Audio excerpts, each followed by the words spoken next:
afternoon. This is Professor Wajiha Shoaib and I welcome you all to the BS English class of psychology. To continue with some of the components of emotion, पहली चीज़ है हमारी cognition. अब कुछ लोग होते हैं, as we are living in a male dominant society, males have the capability to decide, they have the decision taking power in our society. ज़्यादातर क्या होता है कि कोई emergency situation है तो ख़वातीन जो हैं वो बहुत ज़्यादा नर्वस हो जाती हैं और उनके हाथ से situation बिल्कुल बाहर होती है. But in the same situation the male part जो मर्द हजरात हैं उनके अंदर बहुत strong capability होती है कि वो emergency situations को बहुत अच्छे से deal कर लें. That is the cognition part, कि आप पे emotion भी तारी हुआ है लेकिन आप फिर भी उसे cognitively चला रहे हैं, intellectually उससे काम ले रहे हैं. दूसरी चीज़ हमारे पास आती है फीलिंग. फीलिंग वो सारी चीज़ है जो आपकी बॉडी एक्सप्रेशंस पे नज़र आ रही है. For example, if you feel motivated, if you feel nervous, if you feel anxiety in that particular situation, तो डिफरेंट फीलिंग्स उस इमोशंस की कैटेगरी में आएंगी. What you will feel. And the very next point is behaviour. उससे related आपकी voice कैसी है, आपकी वोकल टोन पे फोकस किया जा सकता है, आपके बॉडी पोस्चर्स, आपके जेस्चर्स, कि how you are behaving in that particular situation. तो जिस तरह इंसान बिहेव कर रहा होता है वो उसका कंपोनेंट होता है इमोशन का, जो उसको आगे फोर्स कर रहा होता है that you have to behave in particular situation. Factors which are affecting your emotions. आपके इमोशंस को किन चीज़ों ने कंट्रोल किया हुआ है या किन की बेस पे आपके इमोशंस बने हुए हैं. पहली चीज़ है पर्सनालिटी. हमारी पर्सनालिटी डेवलप हुई होती है जिस तरह का हमारा पास्ट एक्सपीरियंसेस होता है. कुछ लोगों का जिनका बहुत पॉजिटिव पास्ट रहा है, they will feel confident in every situation, they have confidence in themselves, they will encourage other people. तो उनके इमोशंस क्या होंगे, वो पॉजिटिव होंगे जो उनकी पर्सनालिटी में नज़र आ रहे होंगे. दूसरी चीज़ है हमारे कल्चर. हमें कल्चर सिखाता है कि हमने इमोशंस को किस तरह से लेके चलना है. जैसे for example, in our society people force girls to cry on a small things. लड़कियां छोटी छोटी बात पर रोना क्यों शुरू कर देती हैं, ये हमारा कल्चरल नॉर्म है. और इसके बरअक्स क्या कहा जाता है कि लड़के या मर्द रोते नहीं हैं. So these are some of the cultural imposed emotions on the people we are encountering nowadays. Then comes weather. Weather has a lot to do with your emotions. कुछ लोग होते हैं जो अच्छे मौसम में बहुत अच्छा फील करते हैं, कुछ लोगों को बारिश बहुत ज़्यादा पसंद होती है और कुछ लोग होते हैं जिनको बारिश बिल्कुल पसंद नहीं होती. So these two types of personalities will indicate that how person has to express their emotions. अब यहाँ पे अगर मैं बात करती हूँ weather की, weather changes, so does the emotions, so does your mood swings.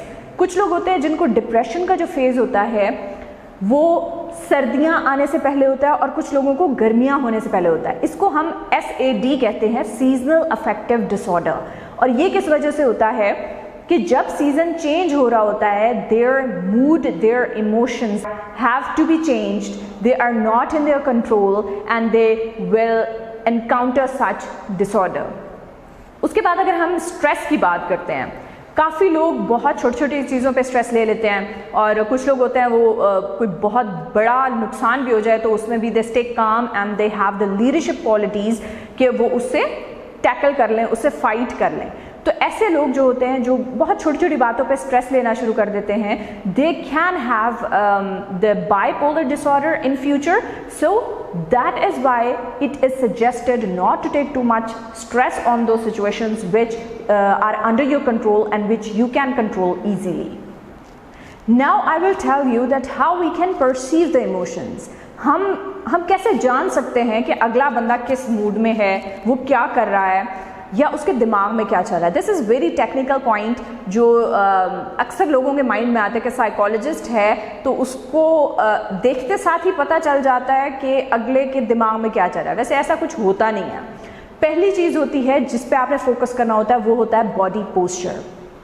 अगर आप कोई डिप्रेशन का पेशेंट देखते हैं या डिप्रेसिव इंसान देखते हैं तो उसके शोल्डर्स बिल्कुल डाउन होते हैं, नीचे की तरफ होते हैं, उसका मुंह पे वो स्माइल नहीं होती, that is the fake smile. जो परफेक्ट स्माइल होती है वो आपके लिप्स के साथ साथ आंखों से भी नजर आ रही होती है। Your eyes squeeze when you are really happy, और अगर आप रियली हैप्पी नहीं हैं, you will just have the smile on your face. वो सिर्फ लिप्स जो हैं उनकी शेप स्माइलिंग में आएगी, आंखों से आपको पता चल सकता है कि वो बंदा नेचुरली या अंदरून तौर पर खुश नहीं है। तो आपका body posture, the way you walk, अगर आप बहुत ज़्यादा कॉन्फिडेंट हैं और you are in a very positive situation, you are feeling happy and all that, तो आपका इमोशंस कैसे पता चलेंगे? जिस तरीके से आप चलेंगे, जिस तरीके से आप बात करेंगे, या जिस तरीके से आप बैठेंगे। अब कुछ लोग जिनका मैंने पहले भी डिस्कस किया है कि वो अपने इमोशंस को बहुत अच्छे से कंट्रोल कर लेते हैं, लेकिन वो यहाँ एक गलती करते हैं, और वो क्या है? अपने बॉडी पोस्चर्स में उनको ये तो पता होता है कि मुझे क्या कहना है, कब कहना है, कैसे कहना है, लेकिन वो एक चीज़ जो मिस कर देते हैं वो है बॉडी पोस्चर। या वो बहुत तेज़ चलना शुरू कर देते हैं, या एकदम से वो एक्टिव, हाइपर एक्टिव हो जाते हैं, ताकि किसी को पता ना चले कि वो सैड हैं या वो अपने इमोशंस छुपा रहे हैं। तो हमें यहाँ से उनके बॉडी पोस्चर से पता चलता है that they are hiding their emotions. Then comes the speech pattern. हमारा स्पीच पैटर्न बहुत ज़्यादा इम्पॉर्टेंट होता है जब भी हम किसी इंसान के इमोशन को परसीव कर रहे होते हैं। Emotion will not only affect your mood और your facial expressions, it will affect your speech pattern. आपके वर्ड्स टोटली डिफरेंट हो जाते हैं when you express your emotions. अगर आप गुस्से में, तो आप देख सकते हैं आपके इर्द गिर्द कोई कभी गुस्से में हुआ हो तो उसकी वर्डिंग या उसका स्पीच पैटर्न टोटली डिफरेंट होगा जब वो नॉर्मल होगा। तो ये जो एक स्पीच पैटर्न का कंटेंट है, ये आपके इमोशंस को बहुत हाईलाइट करता है। First I have discussed postures. अब मैं बात करूंगी जेस्चर्स की। जेस्चर्स क्या होते हैं? The way you are communicating with another person non verbally. Verbally तो ये है ना कि मैंने अल्फाज का इस्तेमाल किया, मैंने अपने हाथों का इस्तेमाल करना, जो लोग बहुत खुश होते हैं हाथ मारते हैं और एक दूसरे को इस तरह से दे स्टार्ट डांसिंग और ऑल दैट। लेकिन नॉन वर्बल तरीका अगर आप कोई अपना रहे हैं, वो आपके कल्चर डिपेंडेंट होता है। हर कल्चर में डिफरेंट तरीके से you express your gestures. If you are, for example, from Pakistan, we have totally different kind of gestures to present we are happy or we are satisfied or whatever. इस तरीके से gestures जो हमारे हैं, जो non-verbal expressions हैं, वो भी आपके emotions को indicate करते हैं। Then comes physiological cues. Physiological cues means your physical cues which are indicating you, या जो आपको नजर आ रहे हैं अगले इंसान के अंदर। अब उसमें पहली चीज क्या होती है? आपका face. Your face indicates that how you are feeling, what emotions you are feeling, या emotional state, emotional level क्या है आपका। Second thing, which is your heart rate. आपके दिल की धड़कन जो है वो बताती है कि how you are feeling in that situation. आपका बॉडी टेम्परेचर बताता है।